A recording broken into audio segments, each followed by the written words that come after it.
quando o professor Abrão me apresentou, se falou de Deus. E para mim, que sou humilde cientista, a coisa mais fácil que tem é falar de Deus. Porque todo grande cientista, ou todo humilde cientista, se for cientista de verdade, só pode acreditar em Deus. Porque é a coisa mais óbvia que a razão humana pode conceber.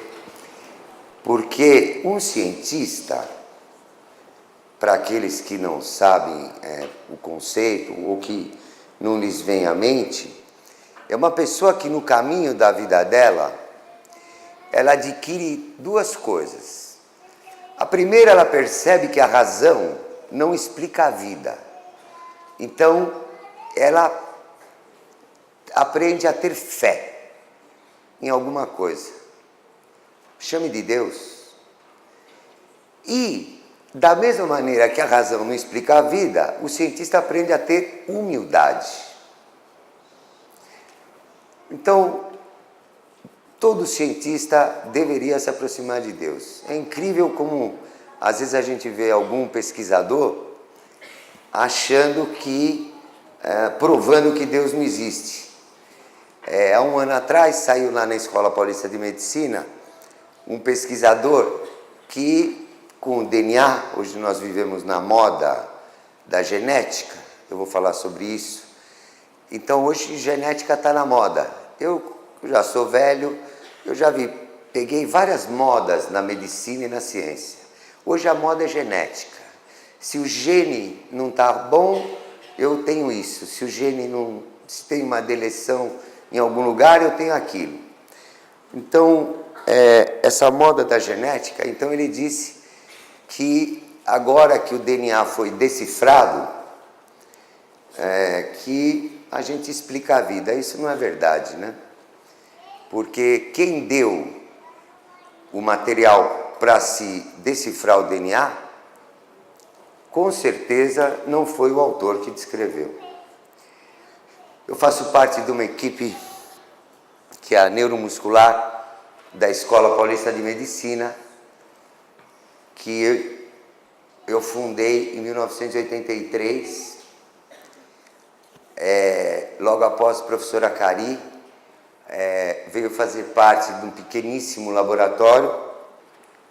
Esse laboratório hoje é o que tem o maior acervo do mundo de biópsia muscular, e eu vou fazer uma coisa diferente. Como tem pouco médico, como não tem nenhum médico hoje, né? O que de alguma maneira me alegra, porque hoje às vezes a gente precisa tomar cuidado com os médicos, né? Já a fisioterapia é uma profissão que eu aprendi a amar desde o momento que meu pai fundou a PAI, quando eu vi uma moça maravilhosa, loira, eu era tão pequenininho, e limpando um senhor deficiente mental de 30 anos de idade no banheiro, e eu virei para o meu pai e falei: puxa, papai, mas que moça diferente, que moça especial, ela deve ganhar uma fortuna. Foi quando meu pai me disse quanto ela ganhava na PAI. E isso me marcou muito. Eu era pequeno. Eu não sei se o professor Abrão sabe, mas as primeiras fisioterapeutas que foram levadas para a neurologia da Escola Paulista de Medicina, foi eu e a Cari que fomos buscar, né? Então eu tenho muito respeito pelas fisioterapeutas, né? Muitos médicos, quando eles vão pedir o auxílio de vocês, eles pegam uma requisição e eles escrevem assim: vai fazer fisioterapia. Ele nem sabe o que ele está pedindo, né? Ele nem sabe o que ele quer, na verdade. E quem trata dos doentes de verdade são vocês.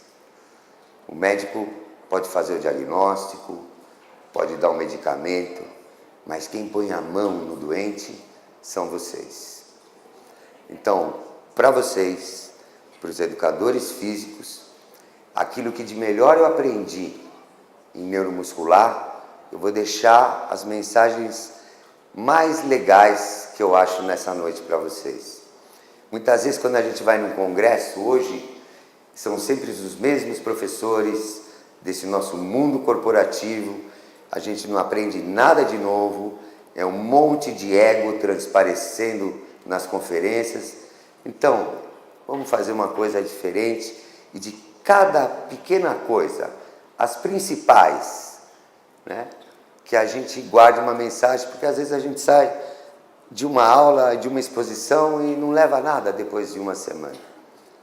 Vamos ver, então, se eu vou conseguir fazer isso aqui agora. Toda patologia muscular se baseia numa coisa chamada biópsia muscular. Eu já disse que a Unifesp é, no seu imenso laboratório, que é gigantesco, pra vocês terem uma ideia, mede 22 metros quadrados.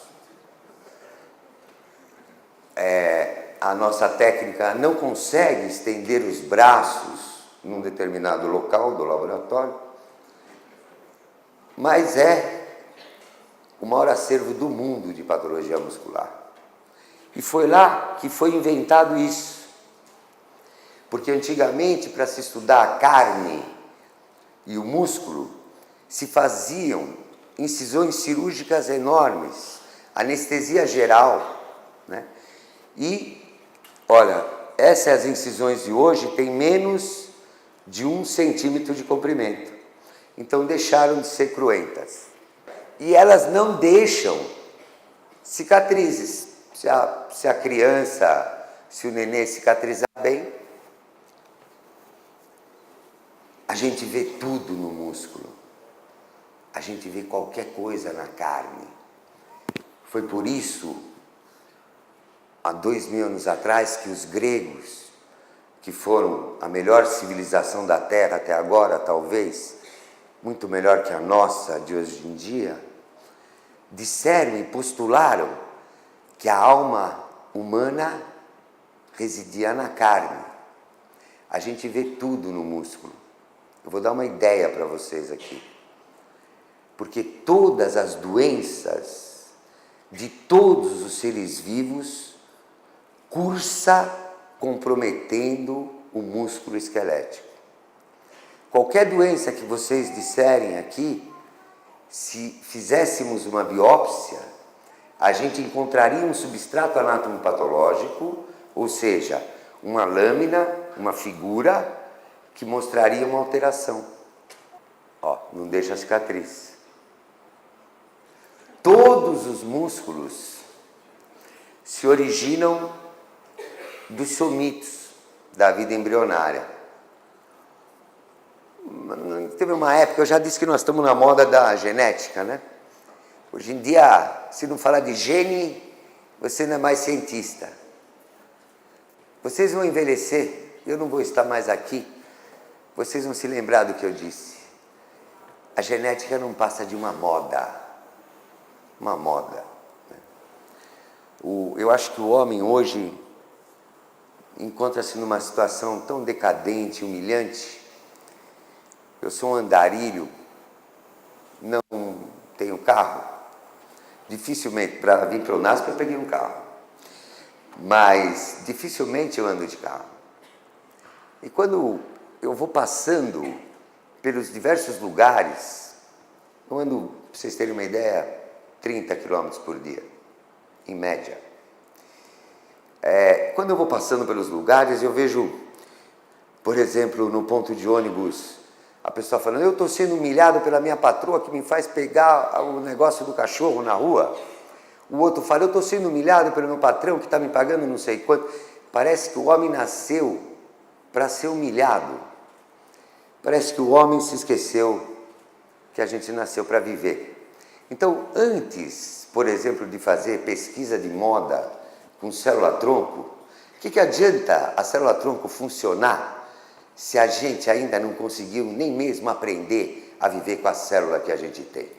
Só tem um grupo muscular que não faz parte dos somitos? São os músculos da mímica.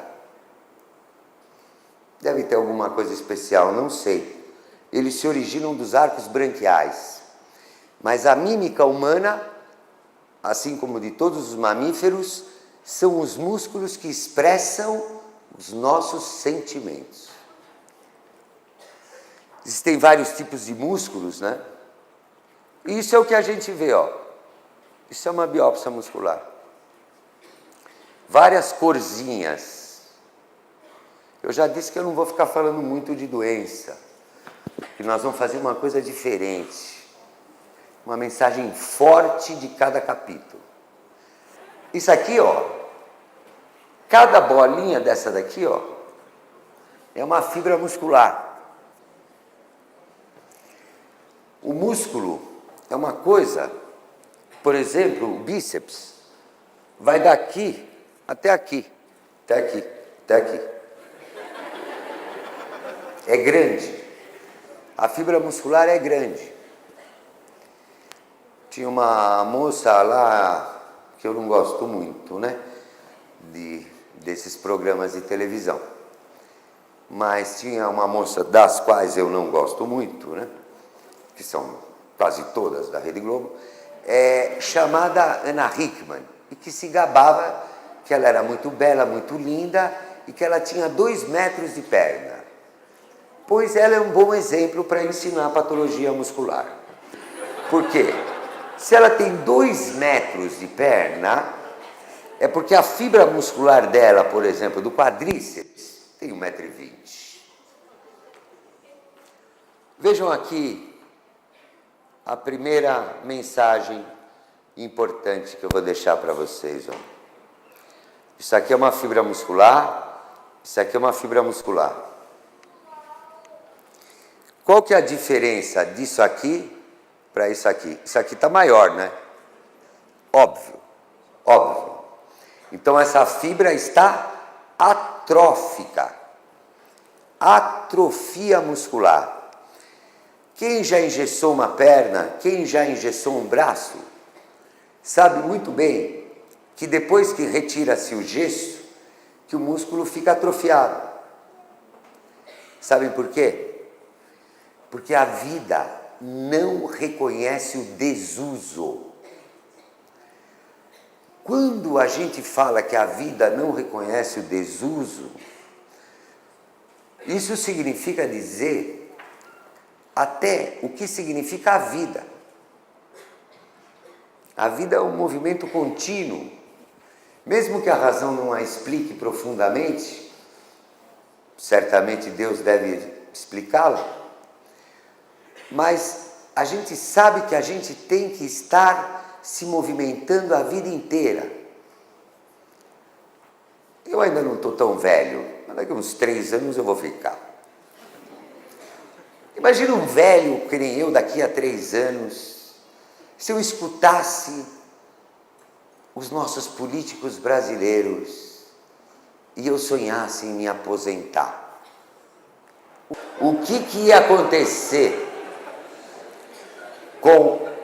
comigo, velho, aposentado, sem fazer nada, sem ter um caminho, um destino? A vida ia ficar chata.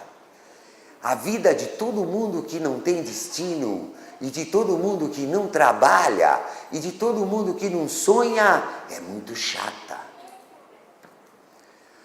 Por isso que todo médico que trabalha hoje em dia, quando atende no consultório, a coisa mais frequente que existe hoje em dia, infelizmente, que é a primeira causa de doença, é a tristeza.